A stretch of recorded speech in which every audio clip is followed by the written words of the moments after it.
Welcome to the Rise Network podcast show, a podcast dedicated to help you reach your dream lifestyle through investing in real estate. We're going to be sitting down with new, intermediate, and experienced investors to talk all about real estate and how it has changed their lives. If you're looking to scale your portfolio or even just get into real estate investing, you're in the right place. Make sure to tune in.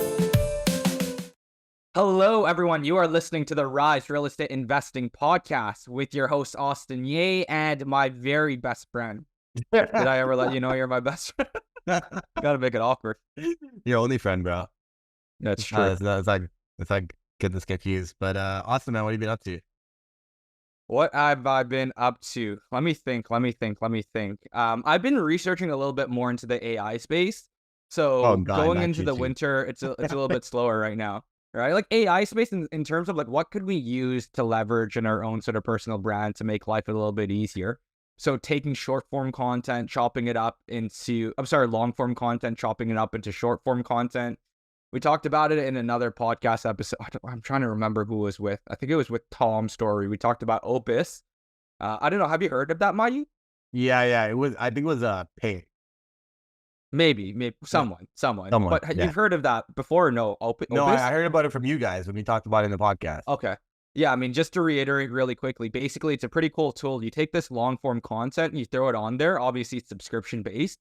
And then it pulls out viral sort of moments and it ranks it from 0 to 100 and describes why it could be viral. It includes all of the caption, it edits it for you. It's not perfect, but it makes your life so much easier because when you're trying to find those like 30-second, 1-minute reels, it just really simplifies it. So I've used it for a couple of, if you guys follow me on Instagram, I used it for the last couple of posts with my podcast feature in Irwin and looking to play around with that a little bit more to see how it goes. And just figuring out, no, far from it, dude. You know now, though. I feel like a loser. I got like 10 likes on it, 20 likes maybe. I want to believe I'm shadow banned, but I'm not. People just don't like me. It's just me, you, and Lillian, and then like that's it. They're like generous people. That's it. Trying to think what else there was, and then also like how could you use AI to just like produce more content? Another thing that we're talking about is like transcribing these conversations we're having. Well, not this because this is stupid, but transcribing our actual podcast itself. And then getting a summary of what's going on and turning that into an article, right? Spending 5 minutes doing that and creating long form article, just seeing what we can do to spend minimal effort, but recycle material. You know, maybe you throw that in a newsletter or whatever. But because with things being a little bit slower right now, just figuring out what you can do to improve your branding, improving your business. And I really think that AI, you know, real estate investors are slow to adopt things. So if you can adopt things pretty quickly, you're at an advantage against everyone else before everyone else starts doing it as part of their regular business. Yeah, you're not wrong. I think there's a lot that you could adopt. I think it's what do you really do with your time and what your subscriptions and how much fucking shit are you trying to leverage and use at the same time? Because a lot of this stuff is expenses up front that then pay out later. Yeah.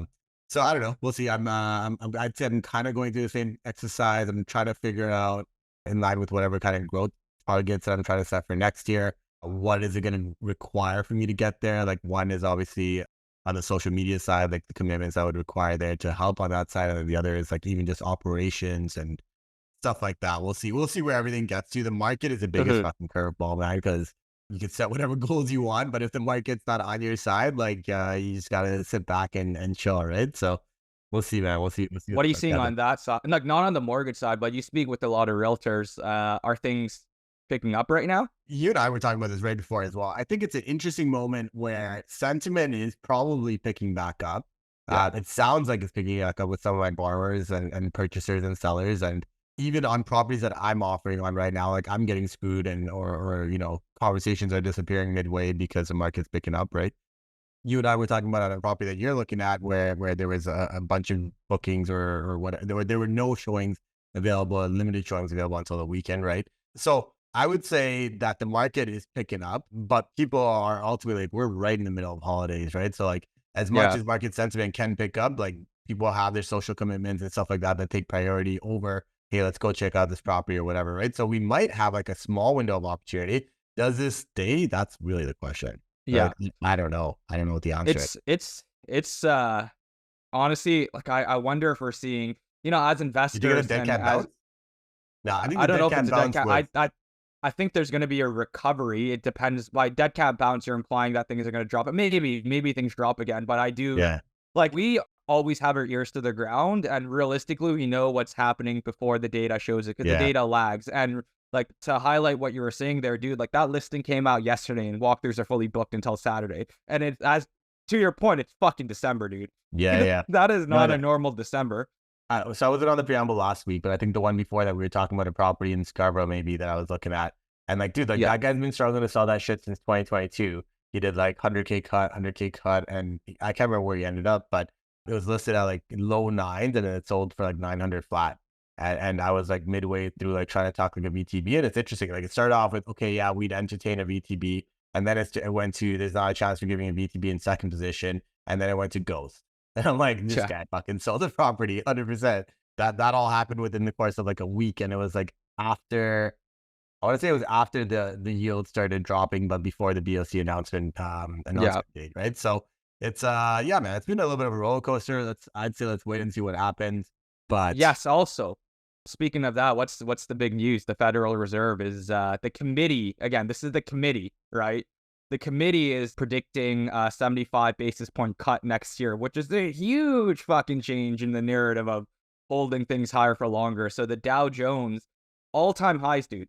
All-time fucking yeah, man, highs yeah, my yesterday. RSP portfolio finally fucking recovered. I logged in randomly. I'm like, I don't remember having this much money in here.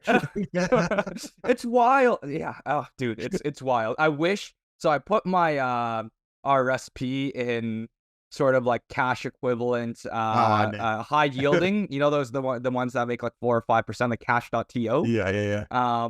Fuck. I Yeah, now I dude, you feel the panicked, FOMO as eh? Why well. would you touch your RSP? That's the one thing that you just like leave it. Like whatever happens, happens. It goes It's to shit, true, it it's goes to true. shit. But I was like 4 to 5% yield, like sort of pretty guaranteed. I was like, all right, pretty safe bet. But I feel so stupid about that. But the 75 basis point cut. So we're seeing the Canadian bond, the 5-year bond yield just dropped like a rock. I think So I that was looking yesterday at was it like this morning. 3.3, right? 3 Like point. in the 3.2s. It hit the 3.2 now too. It's in the 3.2 range. We have And a like, couple just clouds think that about it. I have to I think it was resubmit like the just pricing.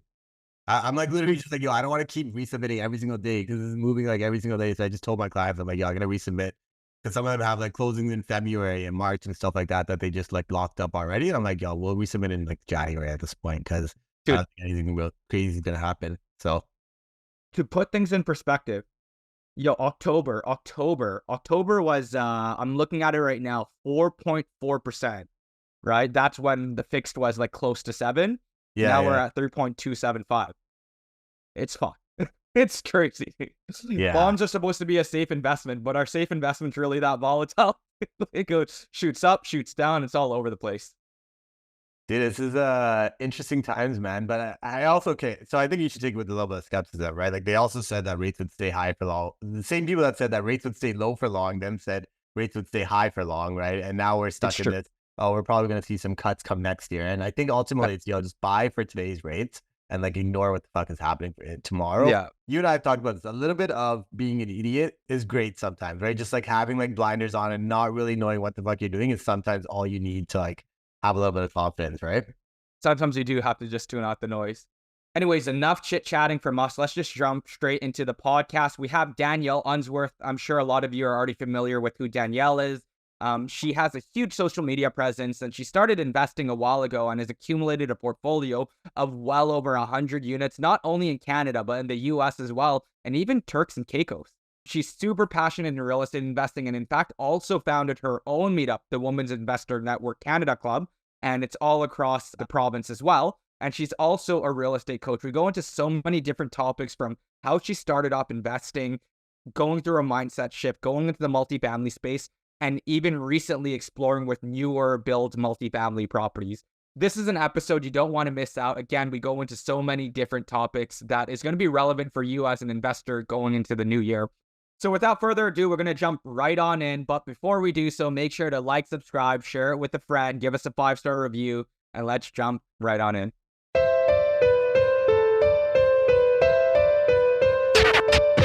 Just a heads up before we get started, this podcast is all about providing you information, not financial or legal advice.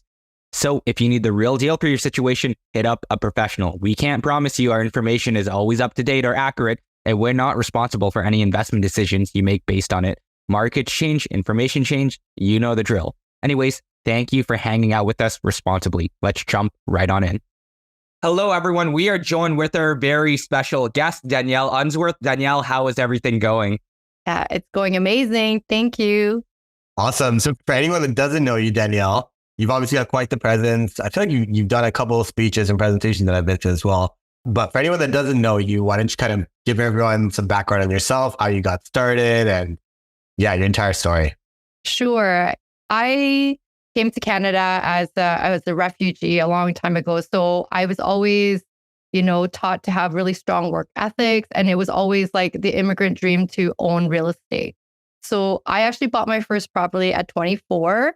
I was a full-time waitress and a student. So it was very, very challenging to get that first property, but I didn't want to pay rent. That was my main goal. I didn't want to pay rent. I wanted to own my own property. And I had no idea what I was doing, but I made it happen. And I can share that story another day because there were a lot of mistakes made. But yeah, I bought my first property at 24. And then I bought another property with my husband. And we learned about refinancing through a commercial. So this was years ago, like 2008, 2009. And at the time, there was still cable, TV. And there was a commercial about how you would get cash back if you switched your mortgage to this bank. And so I went and the advisor talked to me about it. And that's how I discovered refinancing. And so it just kind of like opened up my eyes. And I'm like, wait a minute, this is amazing. And so I was able to use that refinance and buy another property. And that's kind of how I got started in real estate. And I didn't do anything for about 10 years because that was the only strategy I knew was buy property, wait till value, would go up and then you refinance, buy another one. So I only bought maybe 3 or 4 properties in 10 years. And then during COVID, I was, really ready to take it to the next level. I invested in coaching programs, educated myself, and I learned about, raising capital, joint ventures, and just switching from single family homes to multifamily investing instead. And that's where my portfolio really grew. And I was able to, help others learn about these different strategies as well. And it's been really important for me to teach women how to get started as well, because I didn't know about all of these strategies and how I really started. So it was kind of by accident, and then really making that commitment to educate myself and just persevering and learning new strategies and adapting, especially in the last couple of years, switching strategies and continuing to learn. Okay, that's interesting. That was a long period of time to compress in a pretty short period of time. So Thank you. Danielle. I think the getting started story is important for a lot of people because it just shows like everyone started with something different. I started like scraping together stuff for a pre-con. Austin started working in sweatshops, right? So like everyone just starts on like their own like journey, right? And we all end up kind of at the same, it seems like the same, but like everyone's doing completely different stuff as well, right? So I'm curious, 2020 is when you got started or kind of got started. What made you start that search up? Like what made you get back into things? How did you get back into things, right? I know coaching programs, I know you were doing a bunch of stuff, but I'm just curious, what was the most effective for you? To be honest, we're really impacted during COVID. My husband is an aircraft engineer, so he was laid off because there were no flights, right? No airplanes to fix. So he was laid off. And I remember us thinking like, okay, like what's our plan here, And so we had like a few rental properties and I thought, okay, well, what do we do? And I started listening to podcasts. And during one of the podcast episodes, there was a woman, an investor, and she was duplexing single family homes. And then I remember thinking, okay, well, we have something similar to what she was talking about, and that had an unfinished basement. So I actually ended up reaching out to her to ask her, can you help me do what you're doing? I have a basement unit. I want to create more income. And so that's kind of how I started. I hired her as my first coach. I ended up creating a legal basement suite. I created more income for us. And then after that, at that time, rates were still low. So I was able to refinance. I pulled out tons of equity at that time because not only did it increase the value because of the basement unit, but also properties were going up like crazy during that time. So I kind of like was double dipping with that property. And then with that, I just took that money and then just started investing in more properties because I saw the opportunities that were kind of, creeping up during that time because I had invested since 2008, right? So at that time, that's kind of like, it was a similar environment. So I was like, okay, we need to like double down right now. And so that's kind of what I ended up doing. It was my first duplex conversion strategy. I think that's interesting because I was literally talking about this with my wife yesterday, and I was trying to show her Maslow's hierarchy of needs, which is basically, story short, the entire thing. She was just like, I don't want to see it, but I'll explain it today. So like the long story short, you need to have your physiological needs met first, right? So like your own family's financial stability and that kind of stuff before you focus on investments. Because I've talked to people that have been laid off and this and that and like whatever is happening in their life, and they think real estate's going to be like the solution for them. And I'm like, bro, like you got to fix X, Y, and Z over here first, and then kind of come here and try and work on your ideal life later, right? So, no, that's good. But I also think like you stood out amongst a lot of people. Like your growth was pretty fast, and we don't like to dwell too much on the past, right? And today, what you're doing today is, and I don't think you talked enough about that actually today, but you're doing a lot of like capital raising for multiple projects and bigger projects, apartment buildings, right? So you kind of like skyrocketed through like the steps, right? But talk about that journey. Like, well, what was that journey like? Because yeah, the coaching programs and everything and taking action was good, but you kind of went pretty fast after that too. So what I found was really sharing my story. Like when I started sharing what I was doing, like even the basement suite, all I did was post on, like I didn't even have a YouTube channel. I just created one. I would, use my phone. I would be like, hey, this is week 1. This is what I'm doing today. Honestly, it was sharing my story. People really related to me because I was just literally sharing what I was doing. So I would just share on social media. I would share on YouTube. I would tell my friends and family. I started attending virtual events. I really put myself out there. Like there was a lot of effort going out in terms of sharing who I was, what I was doing, what I wanted to do. And people just like really just resonated with what I was trying to do. My friends and family were my first private lenders. So I started raising money because I was sharing. Like I had a really good friend and she saw what I was trying to do with that basement unit. And she literally said to me, hey, Danielle, like I have some money saved. If you need it, let me know. I'll lend it to you because I know what you're trying to do here, And I was like, oh my God, like that just was everything. And she wasn't going to charge me interest. And I was like, no, this is, you know what I mean? This is a loan. We're friends. I don't want to just take your money. We're going to make it into a promissory note, etc. So that's really how I started my journey, was sharing everything, being honest, being authentic, and just being transparent. Like I was telling people what I was doing. And if they needed help, I was going to, offer what I've learned so far. I was doing like free Zoom meetups with people who were just starting out on how to buy their first property. So I gave a lot during that time. I was like, it was all output. And then everything just came right back. Like people started messaging me, asking me questions, wanted to do partnership deals with me. And so that's really how I grew, was my output. And I mean, we did that 30-day social media challenge and I was like all in, I was sharing everything I was doing, all the tips that I had learned in the last 10 years. And people just like really just connected with me. And so I think that really is the secret. Like you have to put yourself out there. Yeah, exactly. And I think not enough people do that. Sometimes when people really put yourself out there, it's simply just making an educational real estate post, right? But sometimes it's more than that, like sharing your actual ups and downs and who you are as a person.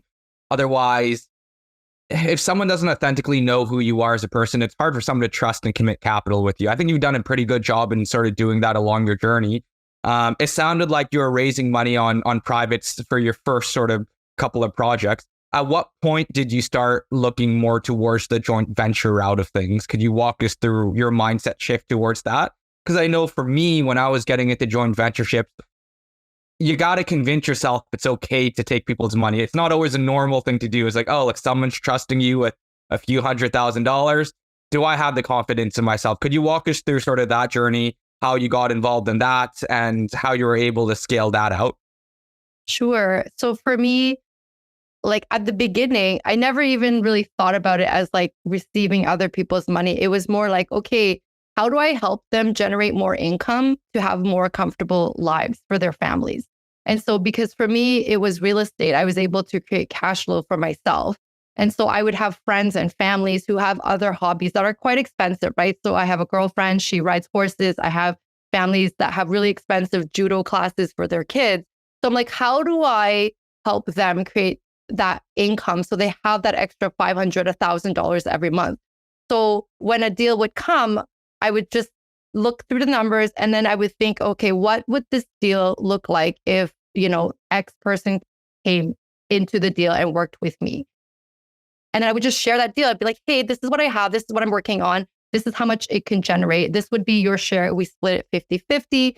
And these are all my friends and family. So I know already what their situation is and what would help them. And a lot of times we just go over the numbers together. I would ask them questions. And because they know that I've been doing it for a long time, that's where the confidence comes in, right? And they've seen well. And also when you progress, your lifestyle changes a little bit as well. So they're able to say, oh my God, like Danielle, you're able to do this. Like I want to be able to do that too. So how can I do that? And this is how. So this is what I'm doing. So if you want in, like I can help you. So I think looking at it from a helping someone perspective versus raising capital, I think is very different. And that's how I was able to do that. I was able to help find deals, help people create more income for their families and their hobbies. It's like the goal is to be more comfortable in your everyday life, right? Like I'm not trying to help people buy jets. I want to help people live comfortably and have like the means to do the extras on a regular basis. Mm-hmm. And along the capital raising journey in these partnerships, I found, and I don't know how your relationships are like with your JVs. Generally speaking, my relationships with my JVs are fantastic, but there's always like, as you grow, you learn how to better set expectations as an investor, right? Because there are some things that may happen that you may not have necessarily known about because you're still growing as an investor as well. Could you walk us through some of the obstacles and the hiccups of doing joint ventures as well? Because I don't think that gets talked about enough. People are just like, raise it, and then you're 50-50, sell it in 5 years, you're going to make money. Like, what are the actual obstacles and hiccups? Yes. So joint ventures are amazing when everything goes well and everybody does what they're supposed to do, right? But as you know, like things happen in life and people need to either, exit a deal early, or then there's cash calls because X, Y, and Z happened at the property. And so, like you said, setting those expectations at the beginning is really important. What I do is I also make sure that people read the actual agreement because, sometimes there's a lot of paperwork. So I like to go through it with my partners to make sure that they understand. And if they have any questions, we go over it together. Because sometimes you just assume that someone will understand what you're saying and what the expectations are, and they'll say yes. But maybe because they're too shy to ask the questions, they don't want to look silly, etc. So I'm proactive about it, right? So I'll say like, worst case scenario, this is what can happen. And I like to give them that worst case scenario because it really is worst case scenario. And if you can handle it, then you're going to be okay. So we always do best case, like what we expect. And then like worst case is what's going to happen. Are you okay with that? And so I try to make things really realistic and just, the only things I would say if you are looking into joint venture partnerships is making sure that, you have a long-term relationship with the partner, or you have some other connection, maybe like a previous like small lending deal with them already. So you've already seen like a full cycle of their work ethics and their values, etc.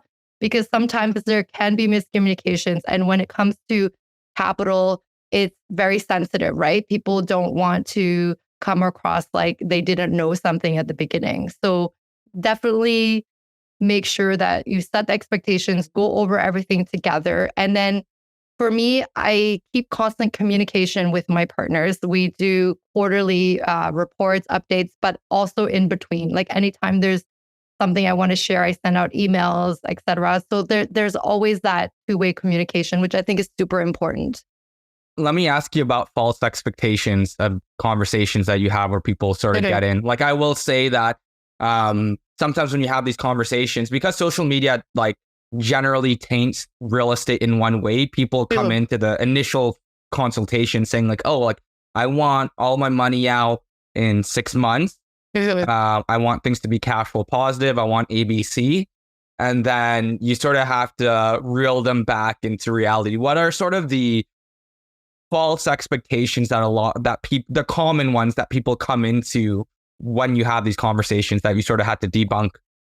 Yes, so I definitely, the capital repayment as planned is definitely one of those expectations, especially now, right? Like these are all partnerships that happened, let's say 2-3 years ago. And let's say you're supposed to refinance in a year and get all of that money out. All of a sudden you only have like 60% out.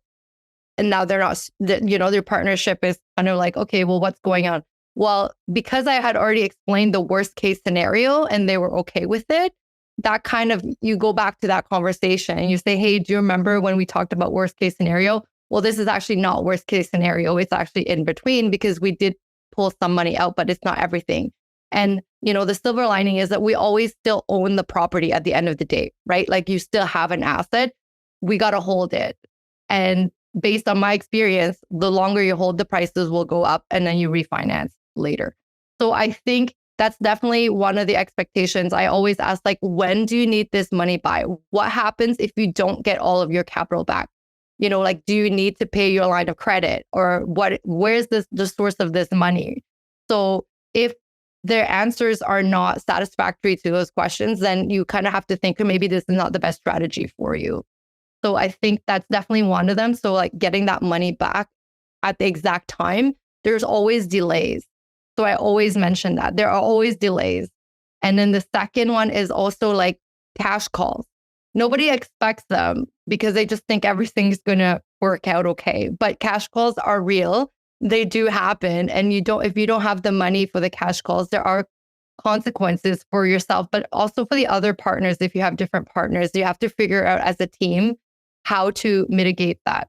And so that's definitely the second false expectation, is like thinking that you're not going to have to put extra money in unless you're in a limited partnership, which is a different conversation. But yes, so definitely second one is the cash call. And the third one is that as a passive investor, you don't have to do anything. You just put the money in the joint venture and you're good.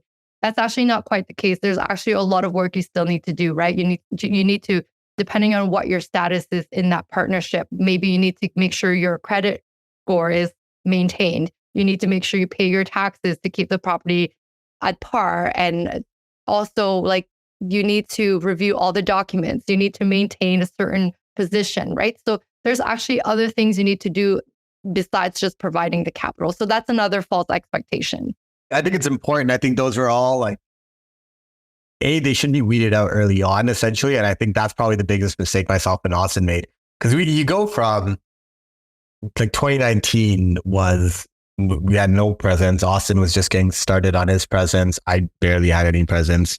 Going into 2020, where we maybe had a handful of people, and it was still like, okay, like whoever's really willing to give us the capital, like we'll work with you, bro. Right? Like we're good. Yeah. And then, obviously COVID happens, and then there's a lot of deals everywhere. So then you really need the capital partners, right? Yeah. And people were scared to deploy capital at a point in time. And then the market quickly shifted to deals were hard and capital was everywhere, right? So you go through these market cycles, and the problem is, depending on how much capital you've raised in the past or how much of a network you have, you may have an abundance of capital when you need it, but very rarely do you have the deal and the capital ready to go, right? So then you start concessions, either because you have the capital, you make concessions on the deal, or vice versa. You have the deal, so you make concessions on the partners. And kind of very similar to what you're saying, that the only partnerships that we've regretted are partnerships that we probably shouldn't have done from the get-go, right? We didn't do enough due diligence. They were friends, just let them in. You knew they were pulling money from like their parents and like they were borrowing it and not their own capital, right?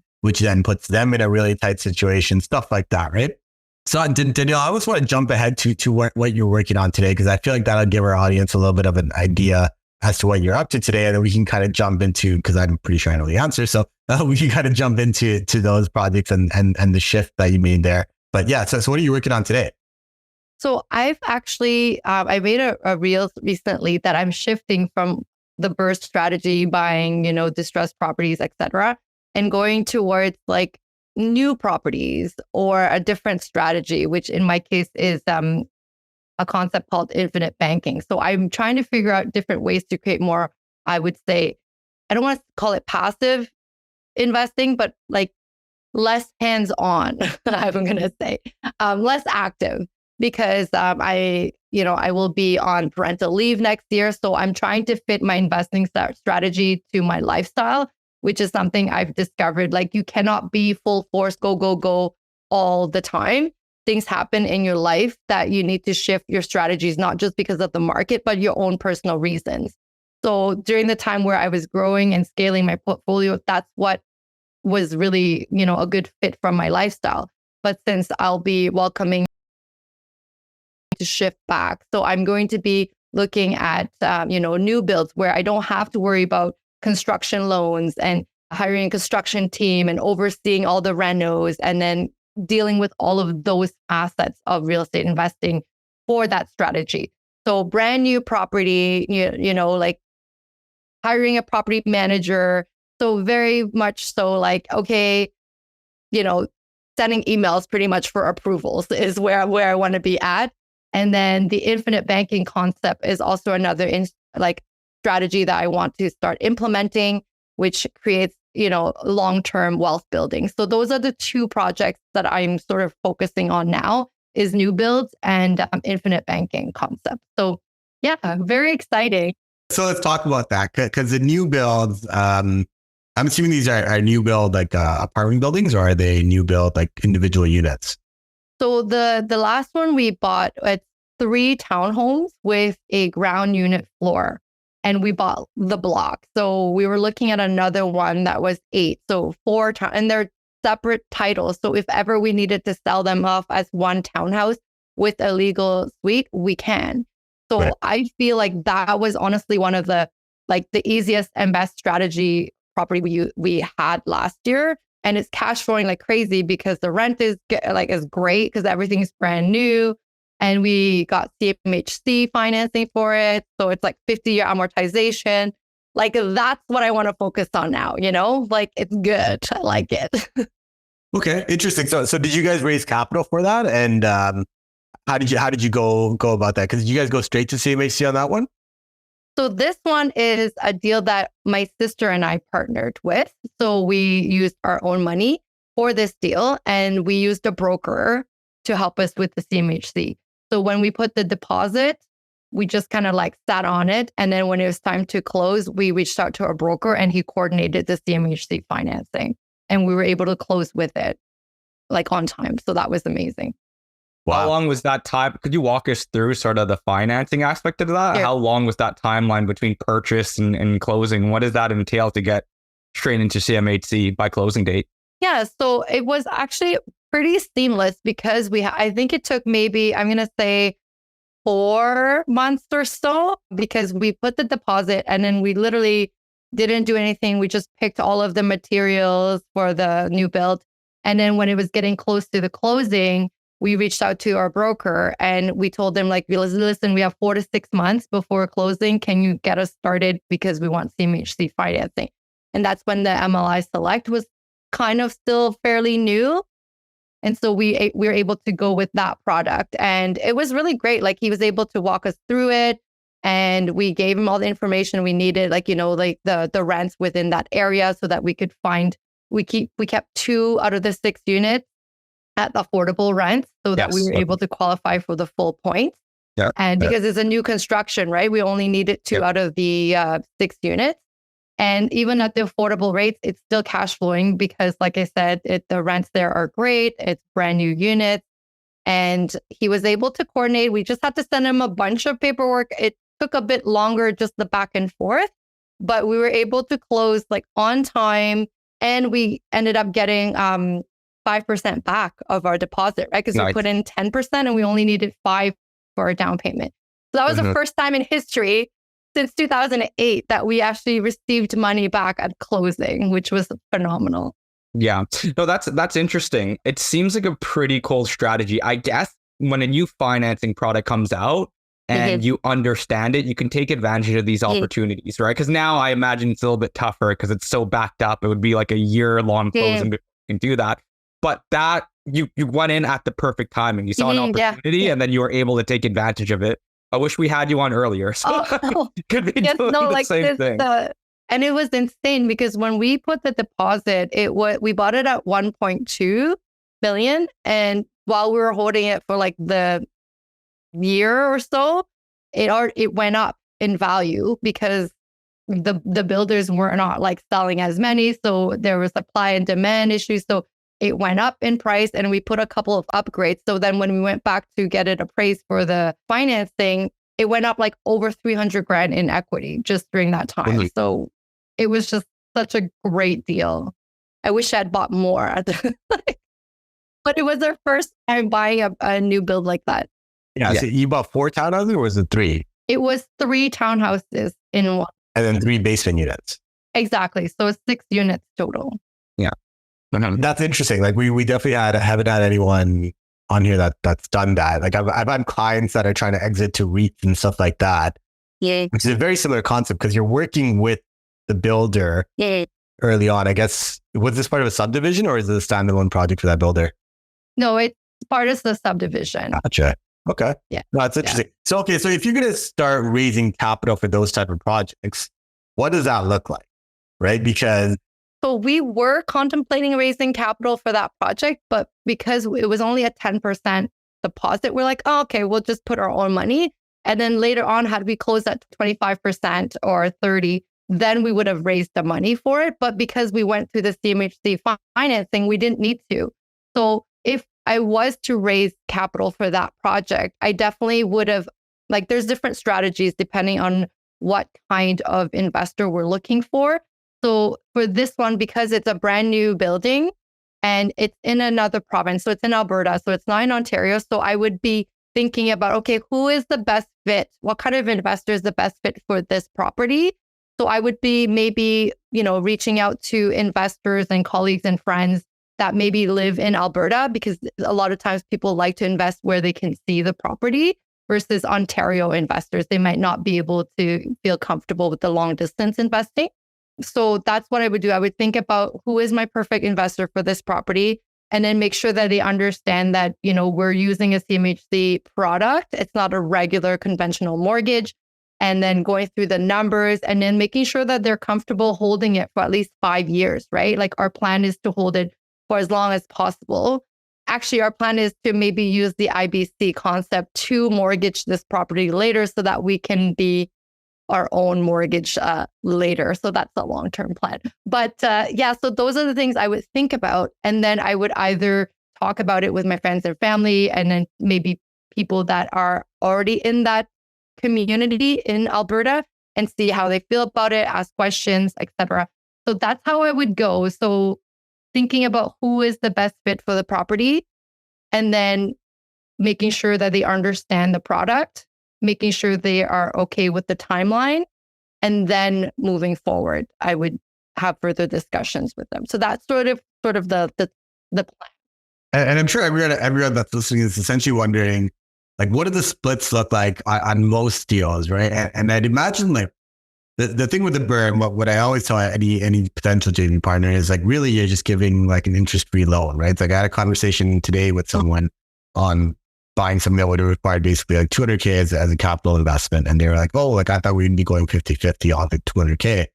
I was like, no, like just wouldn't make sense. And in this case, I'm carrying the mortgage and I already made that concession because I was already going to go for it and someone may know. But just like, to be honest, dude, like if I'm carrying the mortgage and I'm putting up 100K, then all you're giving me is like a 100K and that too for like 6 months until we BRRRR this thing and then I'm giving you the money back. It just doesn't make sense, right? But with new multifamily like properties that you're not necessarily BRRRRing, does that change the splits? Like what are normal splits in those type of transactions, right? Yeah, how's the deal structured? Yeah, so that's a really good question. So I usually take different things into consideration, such as like who is carrying the mortgage, right? And then how much capital each investor is contributing. And then we go from there. So it depends. Like for this one, obviously, because it's me and my sister, we both put the money in, it's 50-50. But let's say, for example, that she's going to be the one carrying the mortgage and I'm only putting in the capital and she puts nothing. That's still 50-50. We're doing different things. So really, it depends how comfortable you are allocating X% to whichever role. So, like there's the active partner, you're doing all the work, the person that comes in with the credit, the person that comes in with the capital. Sometimes the capital is split also between the person that's holding the mortgage and the active investor as well, because maybe they want a bigger share. So I feel like the split is actually the most flexible component of any deal. You can make it whatever way you want, as long as everybody feels comfortable and confident in those numbers. So if, let's say, I was doing all the work for this property and my sister was also doing the work, and then we have one person that brought in all the money, then her and I would be 25-25, and then the capital investor would be the 50%. And then we all hold the mortgage, like we're all liable. So you see how like it really depends on what people can contribute. Because sometimes you can't qualify for a mortgage without another person, right? Or they just don't want to be liable for a mortgage. So then you put all those factors into consideration. And then as long as everybody's happy and everybody understands their roles, I think that's the most important. Yeah. And you mentioned infinite banking concept. Could you very briefly touch upon that? What piqued your interest and how you're looking at implementing that in sort of your lifestyle going forward? Yes. So this is actually a strategy that I discovered like 5 years ago, but I didn't understand it. So at that time, I was like, this makes sense. I don't understand. So I parked it because I'm not going to carry a strategy that I don't understand, right? But it started coming back in the last, I'm going to say 6 months to a year. I started hearing more about it. And then I started actually taking the time to look and, actually understand it better. At that time, I was really busy with the real estate component, so I didn't want to focus, on other things. But I started reading about it. I started talking to people who are doing it, and it makes sense to me. So it's essentially, I'll do my best because I'm just learning. I literally just got approved for my first policy like 2 weeks ago. So, and I just put in my first deposit, so it's brand new. But essentially, the goal is to take your money, put it into an insurance policy, borrow from it, kind of like a HELOC. And then you take it out as a loan and then you invest it in XYZ. So that way your money is actually still invested here in the insurance and then you're borrowing it to invest here. So it's very similar to a HELOC. That's how I understand it. And then because you own the policy, you decide how much and when to pay back. And because it's a life insurance policy, it's kind of guaranteed, like, everybody's going to die at some point. So that's how they're going to get paid out at that time. But you get to use and leverage that money while you're still alive. That's kind of like the general idea, but I will let you know how it goes. It's only been a few weeks, but I really love the concept. And I see it as sort of like another asset class to put on, like, in my investing portfolio. And yeah, I find that individuals, if it's a strategy where obviously you need to be well liquidated to be able to take advantage of it, right? So that's a big thing. For those who are earlier on in the journey, a little bit difficult, but when you're 10, 15 years down the road, you have that equity built up. It's something that you could do. And I believe, again, not an expert, but there's some tax advantages of that strategy as well. But of course, we will eventually bring on someone who specializes in it, talk more about it. But that's fantastic to hear that you're sort of branching out into other things. Another catch is because sometimes it sounds like too good to be true, right? But there are a few like things that you have to meet in order to qualify. Like you have to qualify for the life insurance policy, right? So you still need to be in like a healthy condition and able to be approved. And then, like you said, you do need some liquidity to be able to invest. And then also the third one is to understand how to use the strategy. So you do need to work with someone that can help you implement the strategy. It's kind of like the Smith maneuver, right? You need to work with an accountant that understands how to do that. Yeah. So those are like the three key factors using this strategy. But I am working with someone who's an expert. So I'm really excited to see what happens. Like it's so new. And like I literally got my email confirmation before coming on to say like it's been deposited. So I'm going to go check it out after our podcast to see where it went and see how that whole life policy works. Yeah, no, that's awesome. Me and Austin both like looked into it, and I hear about a lot of investors that get it, I feel like maybe I'm missing something in like my understanding of it. I'm like, I don't see the appeal for me, but it doesn't mean I don't see it for like someone else, right? Like if you're someone that has a lot of capital, like I feel like the amount of capital that we have, we're constantly like deploying it into something, right? And it's coming back at some point in the future and stuff like that. And I was just like, why would I put my money into a policy and then pay interest to get my money back, right? Unless if your primary concern is if you pass away, then in theory, the interest you're paying is just in exchange for an insurance policy, which I somewhat understand, right? But, you know, I think it's good for different people, right? I think we don't have kids yet. Like I'm dying. Yeah. It's not I think that's the big thing. We don't have kids, but I believe there's an aspect of it where you could pass on your real estate to your estate with reducing the tax burden or the capital burden of it. I don't know fully, but yeah, likewise, I'm not passing anything down to my dog. Like I'm going to outlive my dog and I don't have kids. You do have a very cute dog though, Austin. Thank you. No, Danielle, I think that's awesome. I think we definitely covered a lot about what you're doing today and, you know, the different cycles and different journeys. But the one thing we didn't talk much about is the multifamily side, but since you're moving on beyond that anyway. So I think, you know, I think that's perfectly fine. One last question or two questions that we asked our guests anyways at the end of the podcast, but I'm going to tailor it a little bit for you. For newer investors looking to get into syndication, just to say syndication specifically, what kind of advice do you have for them when they're looking at these deals, they're evaluating their partners, stuff like that? I think it's really important that they know their partners, right? So I would say find someone or ask to, you know, a chat with someone that's worked with them before, that has gone through the full cycle with that person and making sure that, you know, they're able to communicate with you properly. Because sometimes I feel like that is a major component of syndications. It's that sometimes there could be a lack of communication because as an investor, you want to know what's going on. So if you're always chasing for updates, it's very frustrating and it causes you to worry. It gives you, you know, like anxiety because it's your money and you're just, you know, kind of waiting around for updates, etc. So making sure that they have really excellent communication and then also just previous investors that have worked with them before.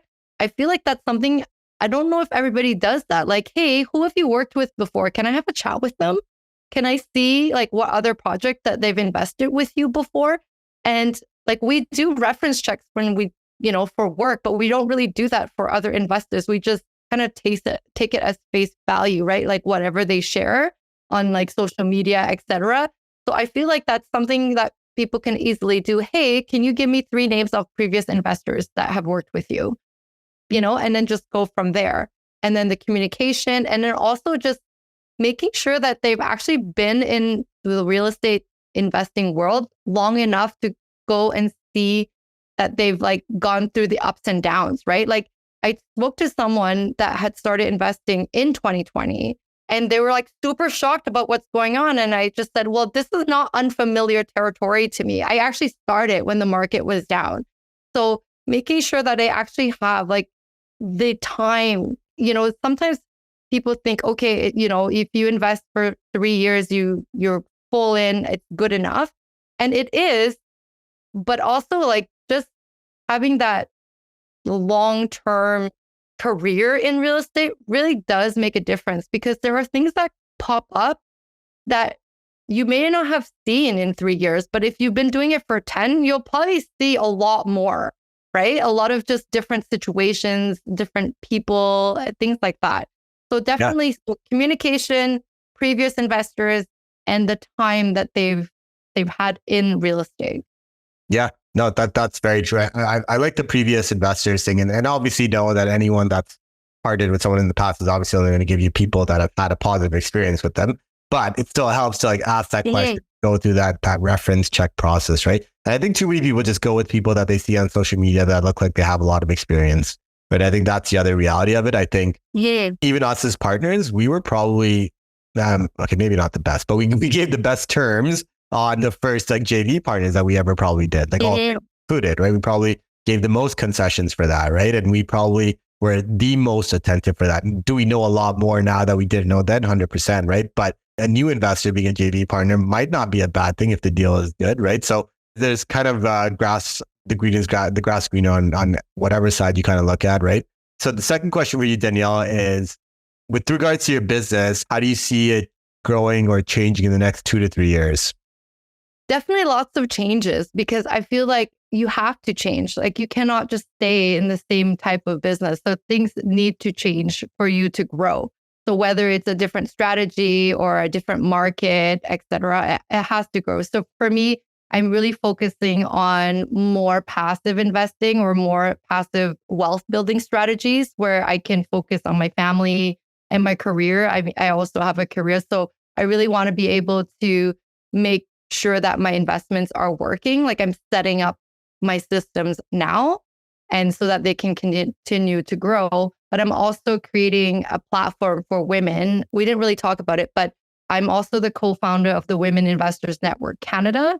And we have chapters across Canada where there are local meetups. We have a Facebook group. We have a monthly book club as well. And I want to be able to create that community in person and online so that women can connect and support each other so that they can provide for their families and for themselves, right? I feel like financial literacy is so important. And like a story I want to share is that when I was 10, my mother, she sold her home at that time because we needed the money. But I always regret, like, she could have refinanced. Do you know what I mean? So I'm like, so I want people to know that there are different options. You don't necessarily have to sell your home. You can refinance. You can do other creative strategies. And I feel like that's really important for me because I went through it with my mom. She was a single mom at the time and we needed the money. And that was the only way for her to access that cash was from her home. And so I want people to have like different options, not just like real estate, but I also want to help people learn about stocks, about like other strategies, so they have like a really comfortable like safety for their finances. Yeah, no, that's super awesome, right? I think it's important to find a niche of a community that you can inspire. When we started Rise, a lot of it was newer investors who joined and is inspiring people to get started on the real estate investing journey. Obviously, it's grown since then. And I guess sort of the niche that you resonate most with is inspiring and empowering women on real estate. When you go to these networking events, like the honest truth is 80% of the people are men, right? So it could be a little bit intimidating at times. So it's good that you're having an outlet for them to not only learn, but to jump into real estate as well and attend these events. Again, look, Danielle, really appreciate you jumping on. If people wanted to connect with you, learn more about your journey, potentially join your events or attend your events, how could they best do so? So I am most active on Instagram. So it's at Danielle.Unsworth. And they can also go to my website, DanielleUnsworth.com, or send me an email, invest@DanielleUnsworth.com. Very easy to get a hold of me. In case you guys didn't catch that, though, it will still be down at the show notes as always. If you guys enjoyed this podcast episode, as always, leave us a 5-star review, comment, subscribe, share it, do whatever you can to support the podcast because it helps bring great guests like Danielle out. And until next time, everybody, invest smarter and live better. Take care, all.